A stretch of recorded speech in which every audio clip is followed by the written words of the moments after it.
Ano po yung mga maipagmamalaki yung legacy ng Duterte administration? Nothing. All I want the people is to just look around. Ito, ganito. Hindi ko ipagyawa. Una-una, hindi ko ito pera. That's not my money.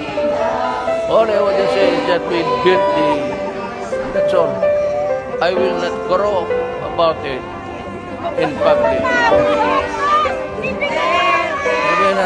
Sa 6 na taon na ikaw inanutulan, wala akong masabi sa iyong napatunayan. Di nakakapagtaka, mahal ka ng taong bayan dahil sa kahanga-hanga mo kakayahan. Ginawa mo ang lahat upang bayan mapabuti. Kami ang inuuna at hindi puro sarili. Madami na nabago, hindi na tulad ng dati.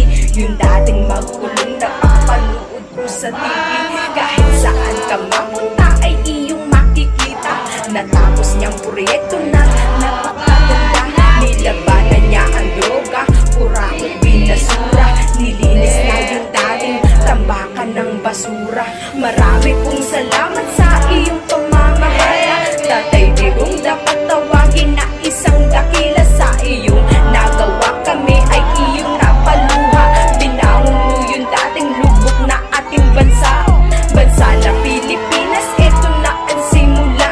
Sa bagong uupo, sana'y ipagpatuloy niya. Sana'y kagaya niyang may malasakit sa ating bansa. Sana'y kagaya niyang may malasakit sa kapwa. Matitibay na tulay, ganyan ang daang matuwid. Hindi yung puro salita lang pinapabatid. Puso niya para sa bayan, utak niya'y hindi makitid.